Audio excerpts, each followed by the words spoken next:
Bonjour, Parashat Vayeshev. Et oui, on avance à l'intérieur du livre de Bereshit. Est apparu un personnage qui s'appelle Joseph, qui va être vendu par ses frères, la jalousie des frères. Il va se retrouver en Égypte. Vous connaissez sûrement l'histoire, et sinon, je vous invite à ouvrir le livre et lire l'histoire. En tout état de cause, Joseph, donc, s'est retrouvé jeté en Égypte. Il va vivre là-bas des événements assez incroyables, mais à la fin, se retrouve en prison. Et lorsqu'il est en prison, le texte nous relate qu'il va y avoir 2 prisonniers de marque qui vont arriver, et Joseph, qui en prison s'investit, fait tout ce qu'il peut pour les autres, enfin voilà, beaucoup de choses très positives. Un beau jour, il constate que les 2 codétenus qu'il a ne sont pas en super forme. Et il leur dit, Madou apnechem zoafim hayom. Il leur dit, mais j'ai l'impression que vous n'allez pas bien aujourd'hui, qu'est-ce qui se passe? Et ils vont lui raconter qu'ils ont fait des rêves, et que ces rêves-là, eh bien, ils ne comprennent pas le sens, et Yosef va leur dire, je vais vous expliquer vos rêves, etc., etc. Ce qui est très intéressant, c'est quoi? C'est qu'on est ici, quand même, dans un environnement qui n'est pas génial.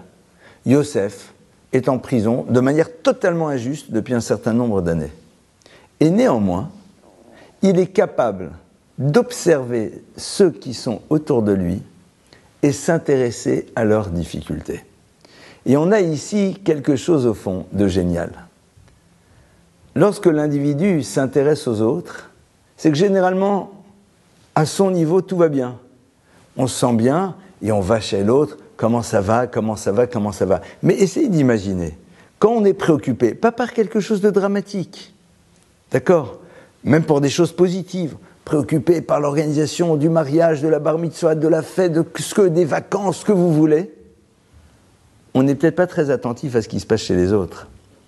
Voire même parfois on oublie de leur demander leurs nouvelles. On peut éventuellement leur demander comment ça va, vous savez, c'est comme ces phrases rituelles qu'on prononce, mais un vrai intérêt.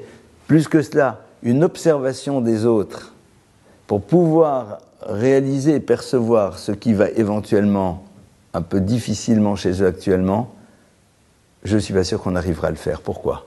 Parce que la nature humaine fait que lorsqu'on est préoccupé par nous, même si ce sont des choses positives, eh bien, on est totalement centré sur ce que nous sommes et nous sommes incapables de nous poser et d'observer le monde qui est autour de nous, de nous intéresser à celles et à ceux qui nous entourent, et à partir de cela, eh bien, exprimer à travers des mots, à travers des attitudes, un intérêt, voire même des propositions de réponse ou d'aide par rapport à d'éventuelles difficultés dans lesquelles il se retrouverait.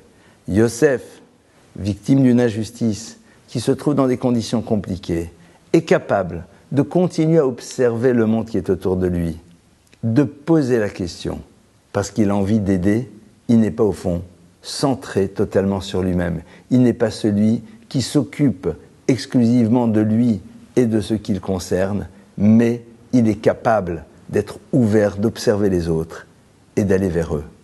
Belle leçon que la Torah nous donne. Alors je nous souhaite évidemment de n'avoir que des préoccupations positives, des mariages, des bar mitzvahs, des belles constructions, mais à ces moments-là, être capable de continuer à voir celles et ceux qui sont autour de nous pour leur proposer éventuellement de l'aide ou leur montrer tout simplement qu'on les voit et qu'on est à leur côté. Shabbat Shalom.